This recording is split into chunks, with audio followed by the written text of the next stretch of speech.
Namaskar friends, this is Pavitra Srinivasan reading to all of you the stories and glories of Bhagavan Krishna from the beautiful book Srimad Bhagavatam written by Srimati Kamala Subramaniam.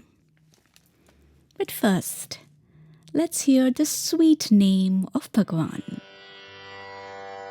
Narayana Narayana Hari Hari Govinda Hare Narayana Narayana Hari Hari Gopala Hare Narayana Narayana Hari Hari Govinda Hare Narayana Narayana Hari Hari Gopala Hare Narayana Narayana Hari Hari Govinda Hare Narayana Narayana Hari Hari Gopala Hare Narayana Narayana Hari Hari Govinda Hare Narayana Narayana Hari Hari Gopala Hare Narayana Narayana Hari Hari Govinda Hare Narayana Narayana Hari Hari Gopala Hare Narayana Narayana Hari Hari Govinda Hare Narayana Narayana Hari Hari Gopala Hare Narayana Narayana Hari Hari Gopala Hare Narayana Narayana Hari Hari Gopala Hare. Chapter 8. Krishna takes leave of Kunti. The excitement after the birth of the child had now subsided, and things were coming back to normal in the city and in the palace of Yudhishthira too. Krishna knew that he had an unpleasant task ahead of him. He had to tell them that he wanted to go back to Dwaraka. They loved him so much they would not welcome his departure. He loved them too, but he had to go. He bade them farewell to every one of them individually. To Subhadra, his sister, to Draupadi, to Dhritarashtra, the old blind king, and to Gandhari, the saintly wife of the old king, and the Pandavas. They were loath to let him go, and very unwillingly Yudhishthira let him go.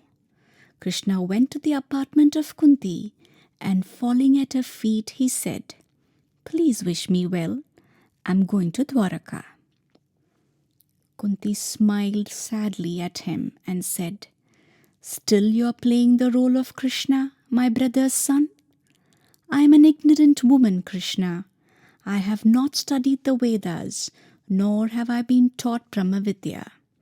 But I know one truth, and that is, you are the Ishvara, the Lord of Lords. I salute you.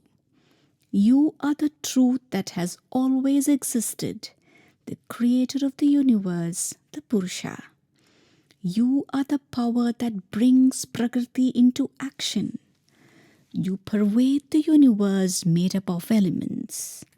The impenetrable screen which goes by the name Maya hides you from us, and we cannot perceive your presence in every living and non-living object.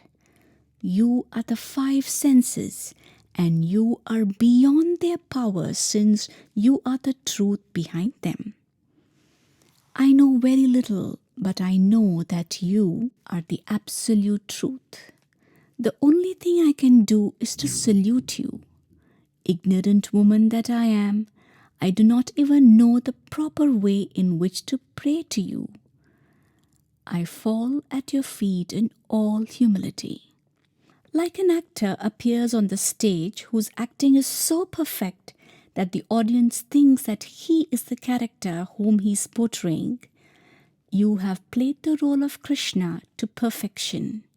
Your real nature is not known to all. To people deluded by the two cardinal faults, I and mine, you are invisible. Sages who have practiced the yoga of selflessness, who have tried to realize the Brahman, who have schooled their emotions so well that they are beyond their influence, even they are not able to see you. How then can we, women, ignorant even in the yoga called bhakti, perceive you? To me, you are the son of Vasudeva and Devaki, of Nanda and Yashoda. You are the cowherd who tended the cows in Vrindavan. But you are, I know, the Lord Narayana, whose navel has the divine lotus in it. Long ago, your mother Devaki was freed from the prison by you after you had killed Kamsa. Even so, I have been saved again and again from miseries by you. My sons have regained their kingdom because of you. You have been our savior. You have been there to protect us whenever troubles visited us. You are beyond the grasp of the highest intellect, and you have been with us in a human form with a name, and that has been our great good fortune. Whenever misfortunes befell us, in its wake we found you coming to us. You have loved us so much. Please, Krishna, there is only one boon I want to ask of you, and that is, there should be misfortune after misfortune visiting us. That and only that will make you be with us all the time.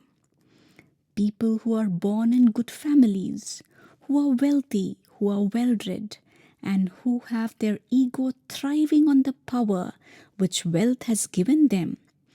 How can such people be fit to pronounce your name and call you to them? And yet, it is your kindness which makes even such undeserving people fit to be graced by your favors. I salute you, who is the Lord of Lords, who is the uncaused cause of the universe. You are time which rolls on without a beginning and without end. Why did you make up your mind to be born in this world of men? Some say that you were born in the house of Yadu, like the sandalwood tree growing on the slope of the Malaya mountain, to propagate to the world the glory of Yudhishthira.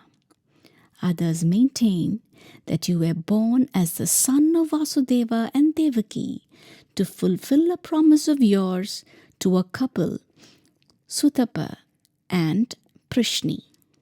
Again, it is said that you were entreated by Brahma to be born in the world of men to relieve Mother Earth of her burden, which threatened to overwhelm her and sink her like an overladen ship. I do not know what made the Brahman, the infinite, take up a form and a name. I only know that you are beyond the sway of the opposites which trouble men of small minds. You have no likes and you have no dislikes. No one is dear to you, and you hate no one. No one is able to gauge the depth of your purpose.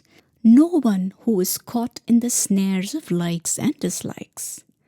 Krishna, how can we live when you go away from us? How can the senses function if the life behind them ceases to illumine them?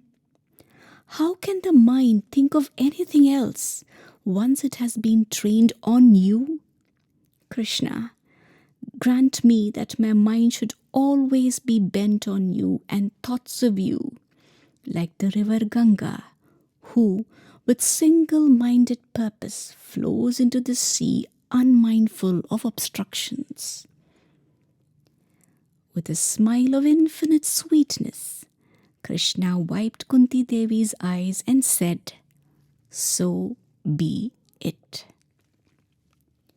He then went to the court of the king, and there he saw Yudhishthira and his brother plunged in woe, because of their impending parting from Krishna. The chariot had been brought to the gates of the palace. Arjuna stood in the chariot holding the white silk umbrella over the head of Krishna. Uddhava and Satyaki held the chamaras for him. Yudhishthira, Bhima, Nakula and Sahadeva walked on either side of the chariot. The entire city was assembled on the streets to bid farewell to Krishna, the beloved of them all. Soon they reached the outskirts of the city, and with great difficulty, Krishna persuaded his friends to go back to their houses. Daruka spurred the horses, and soon the chariot of Krishna was but a speck in the distant horizon. The five brothers stood rooted to the spot, gazing into the distance from where the chariot had disappeared long ago. Narayana Narayana Hari Hari Govinda Hare Narayana Narayana Hari Hari Gopala Hare Narayana Narayana Hari Hari Govinda Hare Narayana Narayana Hari Hari Gopala Hare Narayana Narayana Hari Hari Gopala Hare Narayana Narayana Hari Hari Gopala